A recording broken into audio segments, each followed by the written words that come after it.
आइए आज कुछ और मेंस से संबंधित क्वेश्चन को डिस्कस करते हैं जो भारतीय मंदिर स्थापत्य से संबंधित है। पहला क्वेश्चन है, भारत में मंदिर स्थापत्य कला के विकास, उद्भव और विकास की रूपरेखा प्रस्तुत कीजिए। दूसरा क्वेश्चन है, भारत में मंदिर स्थापत्य की प्रादेशिक शैलियों और भिन्नताओं का उल्लेख कीजिए। तीसरा क्वेश्चन है, भारत में मंदिर निर्माण के का जो विवरण है उसको दीजिए। और चौथा क्वेश्चन है, मंदिर निर्माण की बेहतर शैली पर प्रकाश डालना है। पांचवा क्वेश्चन है, मंदिर निर्माण शैलियों पर प्रकाश डालिए। तो अब कुल मिला के इनका एक कंक्लूजन में देखूंगा। चलिए आगे देखते हैं। पहली पॉइंट है उद्भव, और फिर विकास, फिर विविधता क्या क्या है।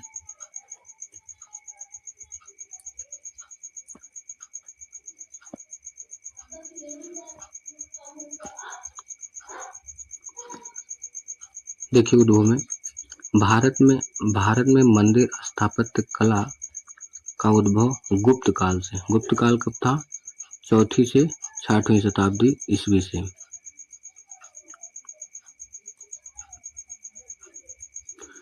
माना जाता है इस काल में धार्मिक भावना, मूर्ति पूजा की परंपरा के साथ साथ स्थापत्य कला के भी सशक्त रूप मिलना शुरू हो जाते हैं। प्रारंभिक मंदिर सरल थे, लघु थे, किंतु कालांतर में ये भव्य, सुसज्जित और तकनीकी दृष्टि से उत्कृष्ट हो गए। ये आप उद्भव के रूप में लिख सकते हैं, जो एक आपका प्रस्तावना के रूप में होगा।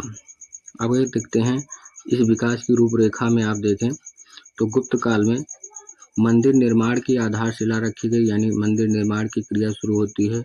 उदाहरण स्वरूप है भीतरगांव का मंदिर और दशावतार का देवगढ़ का मंदिर। दूसरी पॉइंट में आप देखेंगे आगे का विकास में राजपूत काल में मंदिर स्थापत्य के ने पूर्ण रूप ले लिया। अलंकरण आ गए, शिखर आ गया, गर्भगृह की संकल्पना विकसित हो गई।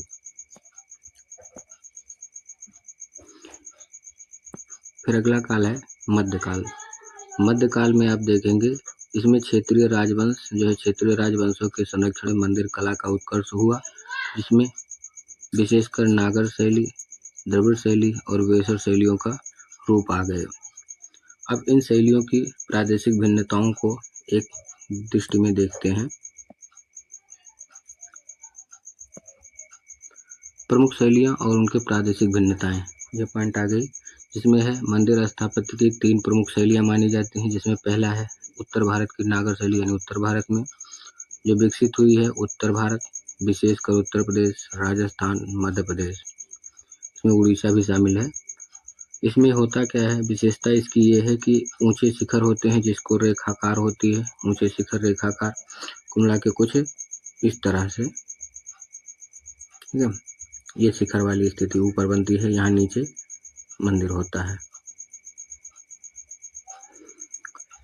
उसके बाद गर्भगृह होता है, मंडप, स्पष्ट विभक्त दिखाई देते हैं। उदाहरण रूप में खजुराहो, कोणार्क मंदिर, भुवनेश्वर के मंदिर, ये सब आपको इस रूप में मिलेंगे। अगली पॉइंट है द्रविड़ शैली जो है वो दक्षिण भारत में पनपती है। बनती है दक्षिण भारत में। इसमें आप विकसित क्षेत्र जैसे तमिलनाडु हो गया, आंध्र प्रदेश हो गया, कर्नाटक हो गया, इसमें होता है कि जो मेन शिखर है इसका पिरामिडाकार होता है। विशेषता इसकी है पिरामिडाकार। पिरामिड का आकार का मतलब होता है कि नीचे से ही कुछ इस तरह का बनेगा, जोड़ जोड़ के, ठीक है।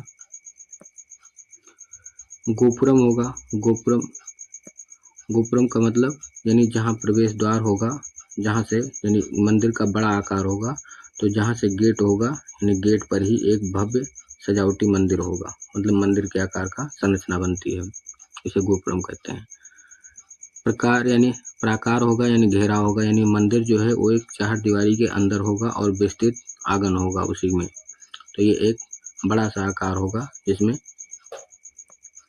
ठीक है, कुछ इस तरह से एक बड़ा सा घेरा होगा, इस घेरे के अंदर मंदिर कहीं अगर यहाँ होगा तो छोटे छोटे मंदिर सभी जगहों पर होंगे इस तरह से, और एक यहाँ से प्रवेश द्वार जहाँ होगा, यहाँ एक कुछ इस तरह का आपका पिरामिडाकार एक मंदिर यानी गोपुरम होगा, जिसको प्रवेश द्वार कहते हैं। एक भव्य होता है ये गेट। आगे है उदाहरण स्वरूप आप देखेंगे तो बृहदेश्वर का यानी तंजावुर तमिलनाडु में, फिर मीनाक्षी का मदुरई का मीनाक्षी मंदिर, शोर मंदिर महाबलीपुरम, ये तीनों के तीनों मंदिर आपको तमिलनाडु क्षेत्र में मिलेंगे। अगला है बेसर शैली। बेसर शैली में आप देखेंगे ये मध्य भारत यानी की शैली है, जो दोनों के मिश्रण से बनेंगे, यानी मध्य भारत और दक्कन क्षेत्र में यानी कर्नाटक क्षेत्र का कुछ इसमें हिस्सा होगा। इसमें नागर और द्रविड़ दोनों शैलियों का समन्वय होगा और मिश्रित रूप होगा इसमें, ठीक है। इसमें उदाहरण है पडक्कल यानी आपका मिलेगा, ऐहोल मिलेगा, बादामी मिलेगा, ये सब आपको महाराष्ट्र और कर्नाटक वाले क्षेत्र में मिलेंगे। आगे है दक्षिण भारत में मंदिर निर्माण। अब इसमें पॉइंट दक्षिण भारत में मंदिर निर्माण, इसमें आपको मिलेगा कि दक्षिण भारत में मंदिर केवल धार्मिक स्थल नहीं बल्कि सांस्कृतिक, आर्थिक और सामाजिक केंद्र भी थे। कहने का तात्पर्य है कि ये पूजा स्थल ही नहीं थे बल्कि सांस्कृतिक प्रदर्शन भी थे, यानी कुछ अब आयोजन किया जाता था, जो रीति रिवाज थे उनका भी। आर्थिक केंद्र भी थे, यानी धन संचय और इन सब का केंद्र भी यही थे, क्योंकि ये उद्योग एक शहर का रूप ले लिए हैं। फिर सामाजिक केंद्र था, तो जब जहाँ पर सांस्कृतिक और आर्थिक केंद्र होगा वो सामाजिक व्यवस्था बनेगी। इसमें योगदान जो करते हैं वो आपको पल्लव करेंगे, चोल, पांडे, होयसल, विजयनगर, ये सब पल्लव, चोल, ये सब पांडे, ये सब आपको दक्षिण भारत में मिलेंगे। होयसल कर्नाटक, विजयनगर कर्नाटक क्षेत्र में राजवंशों ने इस परंपरा को चरम पर पहुंचाया है, दक्षिण भारत की शैली को। यहाँ मंदिरों में गोपुरम यानी गोपुरम मतलब मैं बताया था कि जो बड़ा सा क्षेत्र होगा उस एरिया के अंदर जहाँ से प्रवेश द्वार होगा, यहाँ पर आपका एक बड़ा सा गोपुरम होगा जो प्रवेश द्वार होता है। ये विशाल प्राकार मतलब होता है, ये विशाल प्राकार मतलब चारों तरफ ये बड़ा सा जो एरिया होता है ये विशाल प्राकार था। विस्तृत सभा मंडप होता था, यानी एक प्रकार से जहाँ पर सभी लोग कीर्तन भजन या इन सब के कार्यक्रमों को भाग लेते थे। और मूर्तियां जो है वो विशाल होती थी, छोटी मूर्तियां नहीं, क्योंकि पत्थरों की बनती थी तो ज़्यादातर विशाल मूर्तियां होती थी। शिल्प जो है अलंकरण उसमें शुरू हो गया था, है ना, प्रमुख थी। बेसर शैली में शैली की विशेषता ये है कि ये संक्रमणकालीन शैली है, यानी दोनों की संगमित रूप है, ठीक है।